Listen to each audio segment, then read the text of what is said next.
a food that I've had a craving for lately. We are going to be learning about corn. Now, corn as we know it, which right here I have a corn on the cob, actually hasn't been around for that long. You see, corn was developed in ancient Mexico a long time ago by the people who lived there. What they did was they cultivated corn from grass. So that's a pretty crazy thing. Nowadays we know corn as this, and here in America we are the top producer in the entire world, which means we make the most corn more than anyone else in the world. So what exactly is corn? Corn is a vegetable, a fruit, and a grain. Isn't that pretty crazy to think that this piece of plant is all of those things? So let's talk for a second. What makes something a vegetable? Well, a vegetable, if you guys remember, is something that is part of the plant that is edible. So whether it be its leaf, like lettuce, or a stem, like the rhubarb that I had shown you guys, or even roots like a carrot, that is what's considered a vegetable. So this corn on the cob that we see here is part of the cob, the corn stalk. So that is the part that we would take off and we would eat, so it would be considered a vegetable. However, remember, something that's considered a fruit has seeds in it. So if we look closer into the corn, these rows right here that you see are known as kernels, the like individual ones. And inside these kernels are actually seeds.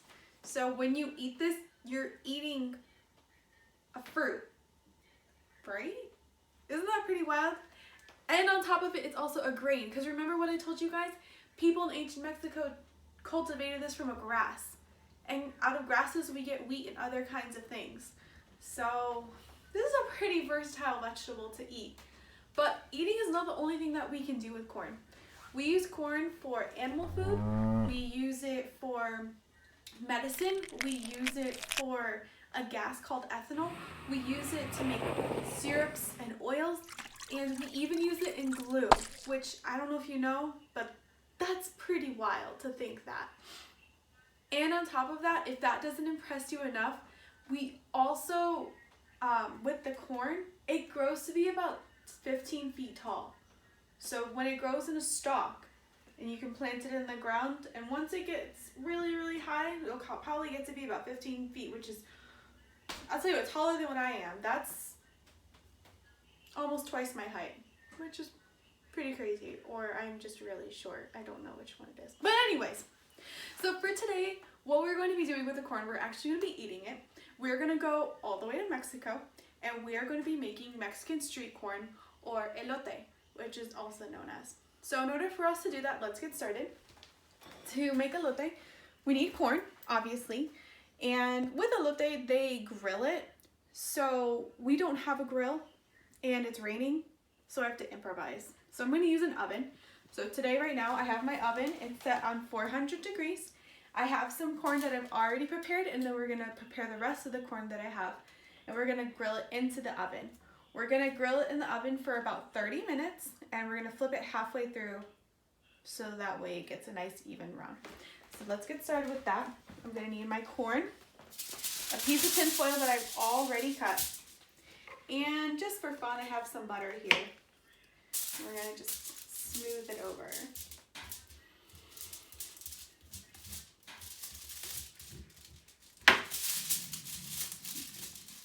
I'm going to wrap it up.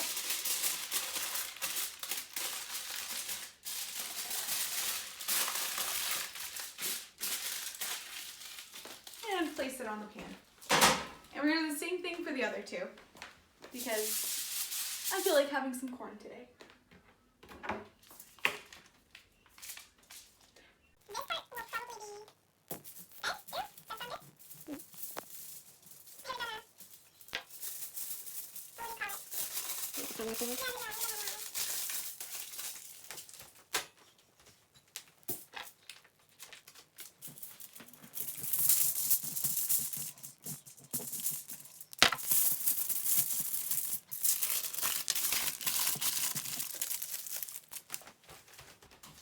Okay, so remember that you get a parent's permission before operating a stove.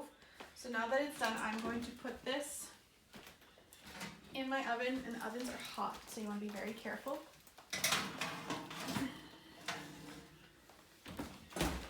Because I'm a forgetful person, I'm going to set it at 15 minutes. But how long did I say that I was supposed to set it for? 30 minutes. But I'm forgetful and I need to flip it. So I might as well set it for 15 minutes to remind myself. While our corn is cooking, we're going to be making a cream with it. So Mexican corn actually has a cream. And for the cream, you use mayonnaise and sour cream. Or you can use Mexican crema, or you can use Greek yogurt. Those are your options. But for today, I have sour cream and I have my mayonnaise. Now it's really important that when you're making it, that you use equal parts if you're gonna do it this way. Just to make sure it tastes pretty even all around. You don't want one part overpowering the other. So you could measure this out. There's some recipes that measure it out pretty well for you. You could do a half a cup of each, a quarter cup of each. It depends on how much you want, because remember, you're gonna have to add those parts together. So if I was to do a half a cup of sour cream and half a cup of mayonnaise, that would equal a whole cup. That's a lot of cream, and I don't think I want that much. So I'm just going to play with this.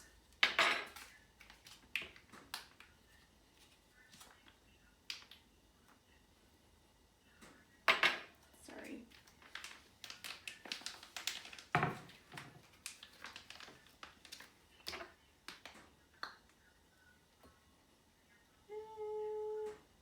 That seems about good.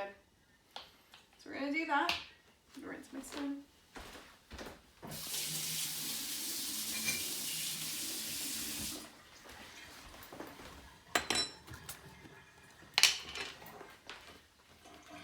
And we're gonna do. Was anyone paying attention to how many spoonfuls I did? I'm pretty sure I did 4.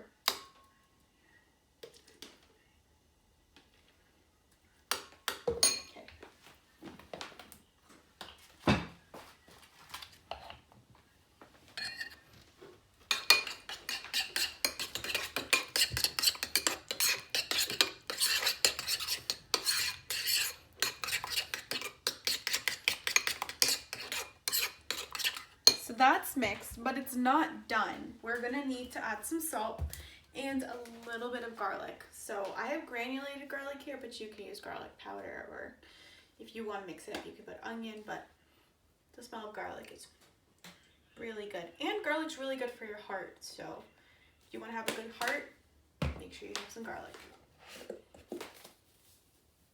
And again, I'm not measuring these out. I'm going based off of what I think, but you could probably do about a teaspoon each. All of this is to adjust according to the flavor. So some people like a strong flavor, some people don't. It all depends on your preference. So this part is done. The cream is done. Now what we're gonna do is we're gonna wait. And once the corn is done cooking, we're gonna go to the next part.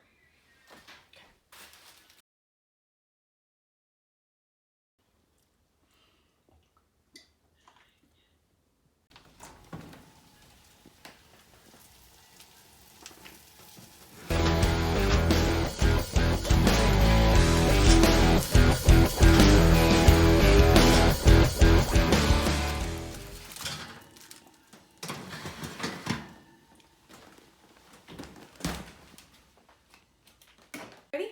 Cool. Alright, so our corn is all set and finished up. Right now what I'm going to show you are actually 2 different ways to do Mexican corn. One is the traditional way, and the other way is an American way. And I think you might like the American way, but you also might like the traditional too. So now that we have our corn all nice and hot, definitely hot and steamy, you are going to take the cream, gonna swipe it all around. You can be as rich or as stingy as you want with putting the amount of cream on. It already smells really good, guys. I'm not gonna lie. So I'll make 2 different kinds. Wow. So the first kind I'm gonna make the American way. And the American way is just hot Cheetos. Crushed up hot Cheetos that I've already made.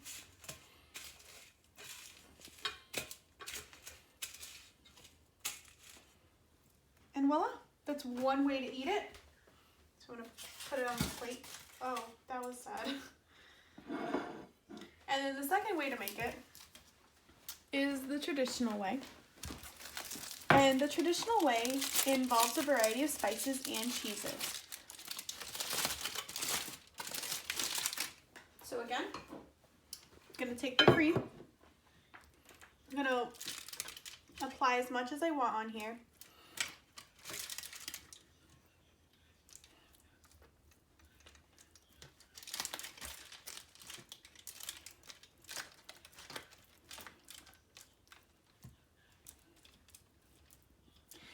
And then I have a mixture here. So the spices in here are red pepper, cayenne red pepper, sorry, and chili powder, and something important too would be coquito cheese.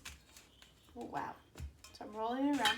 Coquito cheese is a particularly Mexican cheese, Hispanic, Latin American.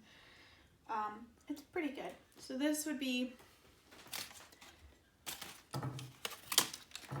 a Mexican way to eat it, and you can also garnish it with lime juice. I'm gonna put some lime on here, and those are the 2 different ways that you can make Mexican corn. I'm gonna just keep making it and eventually eat some, but hopefully I will be able to have more videos for you guys with different things that you can do around your kitchen, at home, or however. But I'm really happy that you joined me today, and I will catch you guys next time. Bye!